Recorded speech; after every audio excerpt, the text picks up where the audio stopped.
రూములలోకి వెళ్ళి లాక్కొచ్చి కొట్టడం అంటే ఈ ప్రభుత్వం ఇంత కర్కశంగా అమానీయంగా ఇలా వ్యవహరించడాన్ని మేము తీవ్రంగా ఖండిస్తూ ఉన్నాం.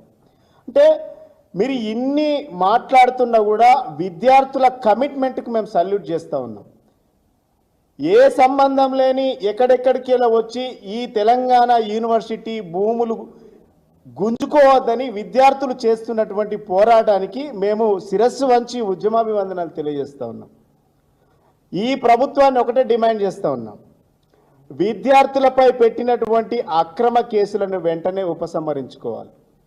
యూనివర్సిటీలో ఉన్నటువంటి యుద్ధ వాతావరణాన్ని వెంటనే పరిష్కరించి సామరస్యంగా దాన్ని పరిష్కరించి విద్యార్థుల భవిష్యత్తుతో ఆడుకోవద్దు, అక్కడ మంచి వాతావరణాన్ని నెలకొల్పాలనేసి కూడా